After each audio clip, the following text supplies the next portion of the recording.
orang yang sibuk dengan dunia, mencintai dunia, dia terhalang dari mengerjakan apa yang bermanfaat. Antum lihat orang-orang yang sibuk kerja, sibuk dagang, sibuk usaha, dan cinta dia kepada dunia, nggak sempat dia. Untuk ngaji nggak sempat, untuk nuntut ilmu nggak sempat, untuk baca Al-Quran nggak sempat, untuk silaturahim kepada orang tuanya nggak sempat, untuk berbuat baik kepada istri anaknya juga nggak sempat. Sedikit sekali mereka kumpul dengan keluarganya, sibuk dengan kerjaan. Sudah kerja dari pagi sampai sore, pakai lembur lagi. Padahal itu juga nggak kaya-kaya, tetap segitu. Cuma yang dikorbankan apa? Pengajian dikorbankan, baca Quran dikorbankan, bahkan ada yang sholat dikorbankan oleh dia. Sebelum subuh berangkat, sebelum subuh untuk ngejar kerjaan ini, untuk dagang sebelum subuh berangkat. Sholat subuhnya di mana? Kalau kita berangkat, umpamanya saya dari Bogor ya ke Jakarta, sebelum subuh saya berangkat. Itu di tol ada musola, ribuan mobil yang lewat, paling cuma berapa orang yang mampir sholat. Itu bisa kelihatan apa yang dikejar oleh mereka. Yang dikejar apa? Padahal nggak seberapa, dunia seisinya nggak ada harganya sama sekali.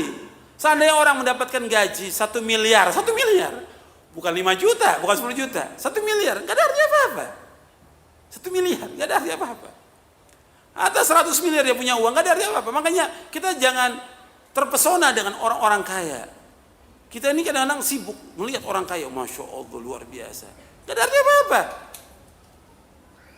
Makanya kita ini kalau sudah tahu tentang hakikat dunia, kita akan menghormati orang-orang yang berilmu. Kita menghormati orang-orang yang taat kepada Allah. Kita mencintai mereka, bukan menghormati orang-orang kaya. Orang kaya nggak ada artinya apa-apa. Yang dilihat oleh Allah yang mulia itu bukan kekayaannya. Apa kata Allah? Inna akramakum indallahi atqakum. Sesungguhnya yang mulia di sisi Allah yang mana? Yang takwa apa yang banyak harta? Yang takwa. Bukan yang banyak harta, bukan yang punya kedudukan jabatan. Kedudukan jabatan sebentar. Ya, dia dikerumuni orang banyak di saat punya jabatannya, di saat dia punya harta. Kalau hartanya sudah nggak ada, jabatan nggak ada, apa orang mau dekat lagi sama dia? Nggak akan ada orang mau dekat. Tapi orang yang berilmu, meskipun dia miskin, tetap datangi oleh orang. Dan orang akan bertanya pada dia. Makanya pernah ada di zaman dahulu, ada seorang ibu punya anak, cacat anaknya ini. Selalu dijadikan bahan gurauan, dicela. Kemudian kata ibunya, wahai anakku, kamu belajar. Belajar ilmu syar'i, belajar kamu, belajar. Allah akan muliakan kamu. Karena dia ingat kepada ayat Al-Quran si ibu ini. Yarfa'illahu alladhina amanu minkum walladhina utul ilma darajat. Belajar, anak ini terus belajar sampai dia berilmu, nggak dicela lagi oleh orang, nggak dihinakan lagi. Semua orang datang, hatta orang-orang kaya datang pada dia untuk belajar. Ya, makanya ilmu tetap hormati orang yang berilmu, hormati, karena Allah yang memerintahkan demikian dan juga Rasul memerintahkan demikian sallallahu alaihi wasallam. Nggak ada suruh menghormati orang kaya, nggak ada. Kalau menghormati orang yang lebih tua ada dalam hadis Nabi yang sahih. Tapi orang kaya nggak ada. Tapi kalau kita lihat, ya orang hormatnya luar biasa. Sama ustadznya salam nggak salam dia. La salam wala kalam. Sama orang kaya ketemu, masya Allah dipegang tangannya. Gimana Pak kabarnya? Baik. Apalagi kalau lihat mobil depan itu mobilnya bagus, masya Allah. Dikerubutin sama panitia.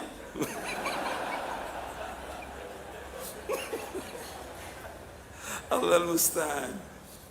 Jadi dilihat oleh manusia orang kaya yang dilihat, dan itu kenyataan semuanya.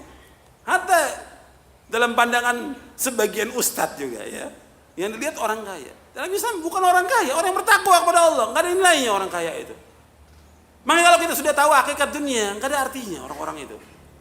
Dia ajak mereka untuk ngaji, udah. Kita hanya mengajak mereka untuk ibadah kepada Allah. Sudah kita ajak mereka.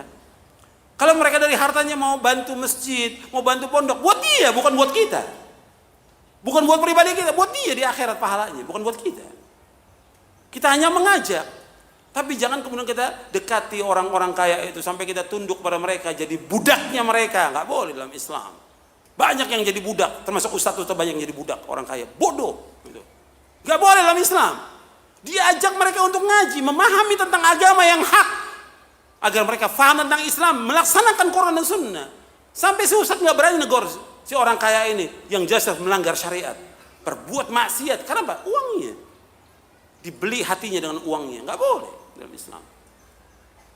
Makanya ingat, kita jangan sampai terhalang daripada akhirat ini dengan adanya orang-orang kaya. Saya kembali kepada yang tadi, kata Ibnu Qayyim, orang yang cinta dunia, dia sibuk dengan dunia, sibuk sudah luar biasa dengan dunia ini. Sehingga apa? Nggak sempat ngaji. Anda bisa lihat, bukan mereka nggak ada waktu hari Ahad ini libur, bukan mereka nggak ada waktu.